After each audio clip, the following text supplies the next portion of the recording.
Puji Tuhan, Shalom Bapak Ibu Saudara. Haleluya, Salam. Saya percaya kita semua bersuka cita pada hari ini, karena kita sama-sama boleh memperingati hari kebangkitan Tuhan kita, Tuhan Yesus. Tuhan Yesus datang ke dunia ini untuk menyelamatkan umat manusia. Dia mati di atas kayu salib, tetapi pada hari yang ketiga, dia bangkit dari kematian. Dan izinkan saya untuk mengucapkan selamat Paskah buat kita semua. Happy Resurrection Day. Selamat merayakan hari kebangkitan Tuhan kita, Tuhan Yesus. Saatnya kita akan mendengarkan kebenaran firman Tuhan yang pada hari ini diambil dari kitab 1 Korintus pasal yang ke-15, ayatnya yang ke-14. Sekali lagi khotbah pada hari ini diambil dari kitab 1 Korintus pasal yang ke-15, ayatnya yang ke-14, yang bunyinya adalah demikian. Tetapi andai kata Kristus tidak dibangkitkan, maka sia-sialah pemberitaan kami, dan sia-sialah juga kepercayaan kamu. Bapak Ibu Saudara, kita akan melihat firman Tuhan. Tema yang saya berikan pada hari ini adalah andai kata Kristus tidak dibangkitkan. Atau seandainya Kristus tidak bangkit. Kita akan sama-sama belajar apa yang akan terjadi dalam kehidupan kita seandainya Kristus tidak bangkit. Sehingga kita bisa mengerti arti dari kebangkitan Yesus di dalam kehidupan kita. Dan kita bisa mengucap syukur karena Yesus telah bangkit dari kematian. Karena kebangkitan Yesus ini memberikan dampak yang besar bagi kehidupan umat manusia. Bapak Ibu Saudara, 3 hari yang lalu kita sudah memperingati hari kematian daripada Tuhan Yesus Kristus atau Jumat Agung, di mana Yesus disalib, darahnya tercurah di atas Kalvari untuk menebus dosa kita. Hari ini kita memperingati hari kebangkitan Tuhan Yesus. Kita mengucap syukur Tuhan Yesus, dia mati, tetapi dia bangkit pada hari yang ketiga. Saudara-saudara, di dunia ini ada begitu banyak orang-orang yang terkenal, para pemimpin besar di dunia ini, para pemimpin agama, bahkan para nabi yang pernah hidup di dunia ini. Mereka semua pernah hidup, tetapi pada akhirnya mereka semua harus mengalami apa yang namanya kematian. Dan mereka tidak pernah bangkit lagi, saudara. Berbeda dengan Yesus. Dia mati di atas kayu salib, tetapi Alkitab mencatat pada hari yang ketiga dia bangkit dari kematian. Hal ini membuktikan bahwa Yesus hidup. Membuktikan bahwa Yesus itu adalah Tuhan. Karena hanya Tuhan yang bisa bangkit dari kematian, saudara. Ya, penting sekali dalam kehidupan kita, kita mengakui Yesus itu adalah Tuhan. Karena masih banyak orang yang di dunia ini yang tidak percaya bahwa Yesus adalah Tuhan. Banyak orang yang tidak percaya bahwa Yesus telah dibangkitkan dari kematian. Dan ini memang adalah tugas dari gereja Tuhan, tugas dari saudara dan saya, untuk memberitakan kepada dunia bahwa Yesus telah bangkit. Supaya orang-orang di dunia ini tahu bahwa Yesus adalah Tuhan. Saudara-saudara, kalau kita mempelajari Alkitab, sejak manusia pertama, Adam dan Hawa, jatuh di dalam dosa, di mana mereka melanggar apa yang Tuhan perintahkan dalam kehidupan mereka, dengan memakan buah yang dilarang untuk dimakan, dan mereka melanggar hal itu, dan akhirnya mereka jatuh ke dalam dosa, dan akibat dari dosa, mereka harus mengalami apa yang namanya maut. Maut itu berarti terpisah dengan Allah selama-lamanya. Kalau kita membaca dalam Roma 6 ayat 23, dikatakan sebab upah dosa ialah maut, tetapi karunia Allah ialah hidup kekal dalam Kristus Yesus Tuhan kita. Jadi upah dosa atau pelanggaran terhadap perintah Tuhan, dosa itu kalau saya bisa definisikan secara sederhana, itu adalah pelanggaran terhadap perintah Tuhan atau pelanggaran terhadap firman Allah. Pada waktu kita melakukan sesuatu yang melanggar perintah Tuhan, itu artinya kita sudah jatuh di dalam dosa atau kita melakukan dosa. Dan upah dosa dikatakan dalam firman Tuhan ini adalah maut. Maut berarti terpisah dari Allah selama-lamanya di dalam kekekalan, saudara. Dengan kebangkitan Yesus, maut tidak lagi berkuasa atas kehidupan manusia, saudara. Maut yang tidak terkalahkan selama berabad-abad. Dengan kebangkitan Yesus, Yesus telah mengalahkan maut, saudara. Ya, sehingga maut tidak punya sengat lagi dalam kehidupan manusia. Karena dia sudah dikalahkan di atas kayu salib oleh Tuhan Yesus Kristus. Yesus mati tapi dia bangkit. Kuasa kebangkitannya sudah mengalahkan maut. Amin, saudara. Oleh sebab itu kita suka nyanyi, sebab dia hidup, ada hari esok. Amin. Itu karena Yesus telah bangkit. Maka ada hari esok buat hidup kita. Ada pengharapan buat hidup kita. Karena kebangkitan Yesus, ada jaminan hidup berkemenangan di dalam dia. Karena Yesus yang telah menang atas maut. Saudara-saudara, ada banyak bukti tentang kebangkitan Yesus. Saat ini saya akan memberikan beberapa di antaranya. Yang pertama, bukti yang pertama bahwa Yesus hidup. Yang pertama, kubur kosong. Ya, kubur yang kosong membuktikan Yesus hidup. Yesus telah bangkit, saudara. Pada waktu para wanita datang untuk merempah-rempahi Yesus sesudah dia dikuburkan, ketika mereka sampai di kuburan Yesus, mereka mendapati bahwa kubur itu telah kosong, saudara. Ya, itu artinya Yesus telah bangkit, seperti yang dia katakan bahwa pada hari yang ketiga dia akan bangkit dari kematian, saudara.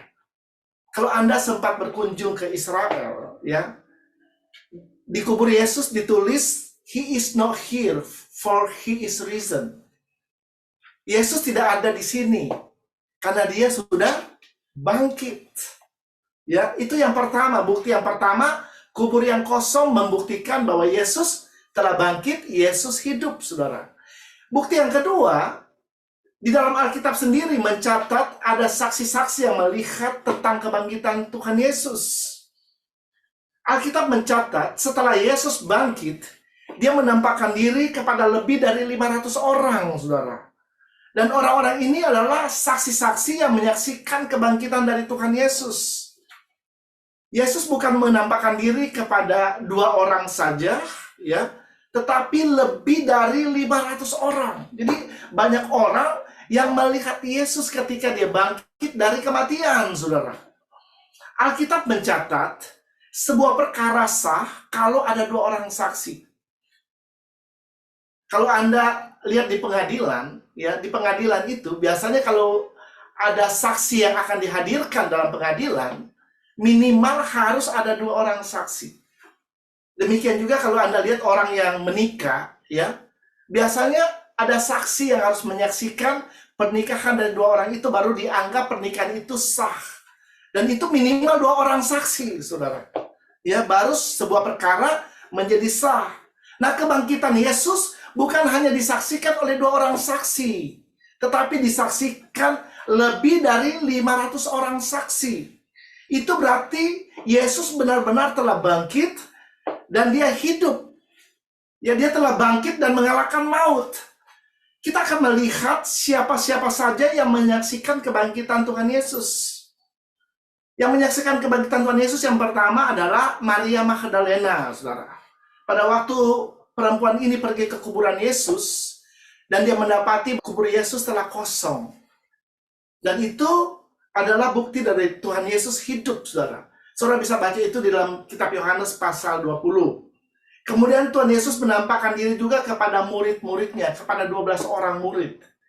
Dia menampakkan diri kepada mereka satu persatu, dan mereka bisa melihat kebangkitan Yesus dengan mata kepala mereka sendiri. Dan sesudah kepada 12 orang murid, Yesus menampakkan diri kepada 500 orang murid dan pengikutnya, saudara. Ya, kita bisa baca itu di dalam kitab 1 Korintus 15 ayat 5 sampai dengan ayat yang ke-7. Coba kita lihat ayat-ayatnya. 1 Korintus 15 ayat 5 sampai dengan yang ke-7, bahwa ia telah menampakkan diri kepada Kefas dan kemudian kepada kedua-belas muridnya. Ya, jadi dia menampakkan diri kepada murid-muridnya. Ayat 6. Sesudah itu ia menampakkan diri kepada lebih dari 500 saudara sekaligus. Kebanyakan dari mereka masih hidup sampai sekarang, tetapi beberapa di antaranya telah meninggal. Ayat yang ke-7. Selanjutnya ia menampakkan diri kepada Yakobus, kemudian kepada semua rasul. Jadi saudara lihat dari ayat firman Tuhan ini menjelaskan bahwa ada banyak saksi yang menyaksikan tentang kebangkitan Yesus. Jadi kebangkitan Yesus itu bukan sebuah rekayasa, saudara. Tapi Yesus benar-benar telah bangkit. Karena disaksikan oleh lebih dari 500 orang. Ini membuktikan bahwa Yesus hidup, dia adalah Tuhan, dan hanya Tuhan yang dapat bangkit dari kematian. Kenapa sebagai orang percaya kita perlu yakin bahwa Yesus benar-benar mati dan dia benar-benar telah dibangkitkan dari kematian? Karena di luar sana ada begitu banyak pandangan-pandangan yang meragukan tentang kebangkitan Tuhan Yesus. Bahkan banyak orang yang menentang bahwa Yesus telah bangkit dari kematian, saudara. Mereka memberikan berbagai macam alasan untuk meyakinkan bahwa Yesus tidak pernah bangkit, saudara. Ya, ada yang bilang Yesus itu hanya mati suri, saudara. Tahu mati suri ya? Hanya mati sementara. Sesudah itu dia bangkit dan dia akhirnya menikah dengan Maria Magdalena. Ya, ada juga pandangan yang mengatakan ada orang yang bilang Yesus itu dicuri, mayatnya dicuri orang, saudara. Padahal pada waktu itu kubur Yesus tuh disegel oleh pemerintah kerajaan Romawi. Dan kalau ada orang yang berani membongkar kuburan yang sudah disegel oleh pemerintah pada waktu itu, konsekuensinya mereka bisa menerima hukuman yang sangat berat, saudara. Ya, karena kerajaan Romawi adalah penguasa pada waktu itu. Jadi dengan hal-hal ini atau fakta-fakta ini, tidak mungkin orang bisa mencuri atau mengambil tubuh Yesus.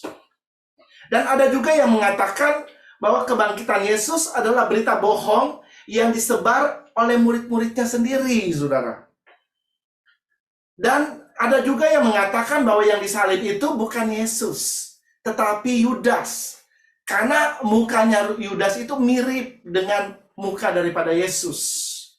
Dan banyak hal lain lagi, saudara. Ya, yang mengatakan bahwa Yesus tidak bangkit dengan berbagai macam alasan. Saudara-saudara, kita harus hati-hati dengan semua pandangan yang menyesatkan dan sangat berbahaya ini. Ya, karena hal ini bisa mempengaruhi iman dan kepercayaan kita kepada Tuhan. Kalau kita tidak hati-hati dan tidak waspada. Karena kebangkitan Yesus merupakan hal yang sangat penting dan sangat krusial bagi iman Kristen, saudara. Mengapa? Karena firman Tuhan berkata, andai kata Kristus tidak dibangkitkan dari kematian, maka ada banyak hal yang bisa terjadi dalam kehidupan kita. Yang pertama, apa yang terjadi kalau Yesus tidak dibangkitkan dari kematian? Yang pertama, maka sia-sialah pemberitaan tentang Yesus dan sia-sialah iman dan kepercayaan kita kepada Tuhan. Ya, firman Tuhan yang baru kita baca tadi menjelaskan tentang hal itu. Mungkin ada baiknya kita baca firman Tuhan ini sekali lagi. Coba kita lihat 1 Korintus 15 ayat yang ke-14. 1 Korintus 15 ayat yang ke-14, tetapi andai kata Kristus tidak dibangkitkan, maka sia-sialah pemberitaan kami dan sia-sia jugalah kepercayaan kamu. Jadi saudara-saudara, kita lihat di sini, kalau Yesus tidak dibangkitkan, sia-sialah pemberitaan Injil yang dilakukan di seluruh dunia. Sia-sialah kematian para murid Yesus. Ya, kalau kita lihat, murid-murid Yesus, kebanyakan mereka ada mati sebagai martir, saudara. Ada 12 murid Yesus. 11 murid Yesus itu mati sebagai martir. Karena pemberitaan Injil. Hanya satu orang yang tidak mati. Ya, itu adalah Rasul Yohanes. Dia disiksa, dia digoreng, dikatakan. Ya, kalau Anda membaca tentang sejarah dari para rasul ini, ya, Rasul Yohanes digoreng, tetapi dia tidak mati karena anugerah Tuhan. Dan akhirnya dia dibawa sebagai budak, dipekerjakan secara paksa di Pulau Patmos, Dan di sanalah dia menulis kitab Wahyu. Ya, jadi hanya satu dari 12 murid Yesus yang tidak mati sebagai martir. Semuanya mati sebagai martir. Jadi dikatakan sia-sialah pemberitaan mereka kalau Yesus tidak bangkit, saudara. Ya, kalau Yesus sudah dibangkitkan, tidak ada gunanya kita percaya kepada Tuhan Yesus. Ya, sia-sialah kita beribadah seperti ini, saudara. Sia-sia Anda datang setiap minggu, ya, rajin ke gereja, itu sia-sia kalau Yesus nggak bangkit, saudara. Ya, sia-sia kita berdoa setiap hari, kita melayani Tuhan dengan sungguh-sungguh akan menjadi sesuatu yang sia-sia kalau Yesus tidak pernah dibangkitkan. Karena kalau Yesus tidak dibangkitkan, itu artinya Yesus telah dikalahkan oleh maut. Maut artinya terpisah dengan Allah selama-lamanya di dalam kekekalan. Terpisah, kita artinya suatu saat kita akan masuk ke dalam neraka kalau kita mengalami apa yang namanya maut. Ya, justru karena Yesus telah bangkit, artinya maut telah dikalahkan. Maut yang tidak pernah terkalahkan, dikalahkan dengan kematian Kristus, saudara. Karena kalau maut tidak dikalahkan, maka kita akan terpisah dengan Allah. Bukan hanya terpisah 1 bulan, 1 tahun, 100 tahun, 1 juta tahun, tetapi kita akan terpisah di dalam kekekalan dengan Tuhan. Itu yang akan terjadi kalau Yesus tidak dibangkitkan. Jadi memang Yesus harus bangkit, saudara. Kalau Yesus tidak dibangkitkan, itu akan menjadi bencana bagi umat manusia. Ya, jadi Yesus perlu bangkit, ya, untuk menyatakan bahwa dia hidup dan dia adalah Tuhan bagi hidup kita. Yang kedua, kita akan lihat, andai kata Kristus tidak dibangkitkan, kita baca dalam 1 Korintus 15 ayat yang ke-17. Dan jika Kristus tidak dibangkitkan, maka sia-sialah kepercayaan kamu dan kamu masih hidup dalam dosamu. Jadi yang kedua, seandainya Yesus tidak bangkit, kamu masih akan hidup di dalam dosamu. Artinya dosa kita tidak akan pernah bisa mendapatkan pengampunan, saudara. Dan kita akan tetap bercokol di dalam dosa. Dan hidup dalam dosa adalah hidup yang tanpa pengharapan. Karena tadi saya sudah sampaikan bahwa upah dosa ialah maut. Jadi kalau dosa kita nggak pernah diampuni oleh Tuhan, maka kita pasti akan mengalami maut. Kita pasti akan terpisah selama-lamanya dengan Allah, saudara. Saudara bisa membayangkan bagaimana kehidupan yang tanpa pengharapan? Ya, orang yang nggak punya pengharapan lagi dalam hidupnya, pasti hidupnya akan pesimis, saudara. Hidupnya nggak akan antusias, tidak akan bersemangat lagi. Benar? Karena ada pengharapan, maka kita bisa bersemangat, kita bisa antusias dalam hidup ini. Tapi kalau seseorang sudah kehilangan pengharapan, maka itu sama seperti orang yang masih hidup, tetapi dia masih hidup, tapi sebenarnya dia udah mati, sudah. Karena nggak ada pengharapan lagi di dalam hidupnya. Ya, jadi kalau Yesus tidak bangkit, kita tidak akan mempunyai pengharapan untuk diselamatkan. Kita nggak akan punya pengharapan untuk masa depan kita. Masa depan kita akan suram, saudara. Ya, kalau Yesus tidak bangkit, kita tidak punya kesempatan untuk hidup berkemenangan. Ya, kita tidak punya pengharapan untuk bisa menang atas dunia ini, atas iblis dan para pengikutnya. Kita pasti akan jadi bulan-bulanan daripada iblis. Kita pasti akan dengan mudah dikalahkan oleh dunia ini kalau Yesus tidak bangkit, saudara. Dan kalau kita tidak punya pengharapan, maka kita tidak akan dilepaskan dari segala kesedihan, kepedihan yang bisa saja terjadi dalam hidup kita. Dan kalau nggak punya pengharapan, situasi dan tantangan yang datang dalam hidup kita, kita pasti dengan mudah akan menyerah pada waktu itu datang dalam hidup kita. Ya, jadi puji Tuhan, Yesus bangkit yang kita peringati pada hari ini. Kebangkitan daripada Yesus memberi jawaban buat kita, ya, memberi jawaban dari setiap kesusahan, penderitaan yang terjadi dalam kehidupan manusia. Kebangkitan daripada Yesus memberi jawaban dari setiap tetesan air mata. Kuasa kebangkitan Yesus sanggup mengangkat semua ketakutan dan kekhawatiran yang mungkin saja bisa terjadi di dalam kehidupan kita. Dengan kebangkitan Yesus akan ada selalu pengharapan. Firman Allah berkata, pengharapan di dalam Tuhan tidak akan pernah mengecewakan. Haleluya. Ya, kebangkitan Yesus juga berarti Yesus tidak pernah meninggalkan kita. Dia tidak pernah membiarkan kita. Dia Allah Immanuel yang selalu menyertai kehidupan kita. Dan dia sanggup mengubah ratapan kita menjadi tari-tarian. Ya, dia sanggup mengubah duka cita menjadi sukacita, saudara. Dia sanggup mengubah kegagalan menjadi keberhasilan. Kehidupan yang putus asa menjadi kehidupan yang selalu punya pengharapan. Dan dia sanggup mengubah apa yang tidak mungkin dalam hidup kita menjadi sesuatu yang mungkin. Ya, karena dia Tuhan. Dia sanggup mengadakan apa yang tidak mungkin menjadi mungkin. Apa yang mustahil bagi kehidupan kita bisa menjadi tidak mustahil. Karena ada Tuhan, ada pengharapan di dalam Tuhan. Amin. Ya, sekali lagi, kalau Yesus tidak dibangkitkan, kita akan tetap tinggal dalam penderitaan, dalam kesedihan dan kehidupan tanpa pengharapan. Bahkan kita tidak akan punya pengharapan untuk diselamatkan. Dan pengharapan suatu hari kita akan hidup bersama-sama dengan dia selama-lamanya. Itu tidak akan pernah ada dalam hidup kita andai kata Yesus tidak dibangkitkan. Jadi kita lihat di sini bahwa kebangkitan Yesus itu sangat penting bagi kehidupan orang percaya. Ya, karena dengan kebangkitan Yesus itu ada pengharapan buat hidup kita. Yang ketiga, andai kata Yesus tidak dibangkitkan, maka tidak akan ada kebangkitan orang mati. Kita bisa baca ayatnya dalam 1 Korintus 15 ayatnya yang ke-13. Kalau tidak ada kebangkitan orang mati, maka Kristus juga tidak dibangkitkan. Ya, jadi dengan jelas firman Tuhan ini menjelaskan kepada kita, ya,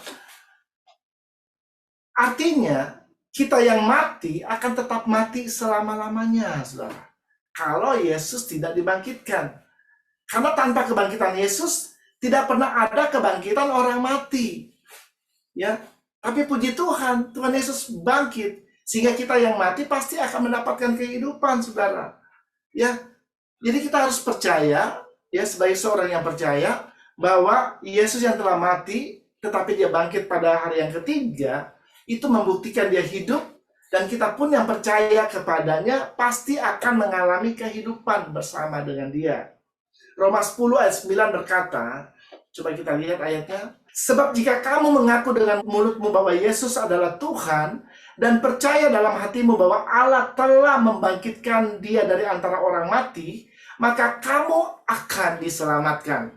Ya, jadi firman Tuhan ini sangat jelas sekali berkata bahwa jika kita mengaku dengan mulut kita bahwa Yesus adalah Tuhan dan percaya dalam hati kita bahwa Allah telah membangkitkan Yesus dari antara orang mati, maka kita akan diselamatkan.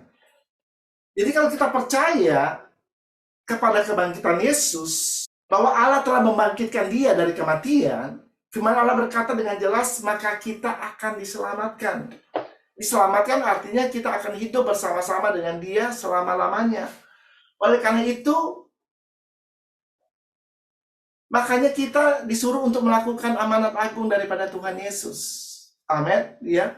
Sebelum dia naik ke surga, Tuhan Yesus memerintahkan suatu perintah yang kita kenal dengan Great Commission atau amanat agung untuk pergi ke seluruh dunia mengabarkan Injil, saudara. Memberitakan tentang kebangkitan daripada Tuhan Yesus. Yesus yang telah datang, dia mati, tetapi dia juga hidup. Membuktikan bahwa dia adalah Allah, saudara. Nah inilah yang harus kita beritakan kepada dunia ini. Dunia perlu mendengar tentang kebangkitan Yesus. Tujuannya supaya dunia bisa menjadi percaya kepada Yesus. Dengan mendengar bahwa Yesus telah bangkit. Karena tadi saya katakan, banyak pemimpin dunia, banyak pemimpin agama, banyak orang-orang besar yang dikenal di dunia ini, tetapi mereka mati dan tidak pernah bangkit. Hanya Yesus satu-satunya yang mati, tetapi bangkit pada hari yang ketiga. Itu membuktikan bahwa dia Tuhan. Dia hidup, saudara. Sehingga dengan kebangkitan Yesus, ada pengharapan. Dan tugas kita sebagai gereja Tuhan untuk menceritakan tentang kebangkitan Yesus kepada orang-orang yang belum pernah mendengar tentang hal itu, saudara. Sehingga orang-orang ini bisa menjadi percaya kepada Tuhan. Bapak Ibu Saudara, saya tidak akan memperpanjang khotbah pada hari ini. Ada beberapa hal yang akan terjadi seandainya Yesus tidak dibangkitkan dari kematian. Yang pertama, kalau Yesus tidak bangkit, maka sia-sialah pemberitaan tentang Yesus dan sia-sialah iman dan kepercayaan kita kepada Tuhan. Yang kedua, kalau Yesus tidak dibangkitkan, kita akan tetap hidup di dalam dosa-dosa kita. Kita tidak akan pernah diampuni dosanya. Yang ketiga, kalau Yesus tidak pernah dibangkitkan, tidak ada kebangkitan orang mati. Jadi orang yang mati tidak akan pernah dibangkitkan lagi. Tetap akan mati. Tetapi puji Tuhan, Yesus bangkit. Yesus bangkit yang kita boleh peringati pada hari ini. Sehingga kita bisa hidup dan berjalan di dalam kemenangan. Dan suatu hari kita punya pengharapan bahwa kita akan hidup kekal bersama dengan Dia di dalam kerajaannya. Amin.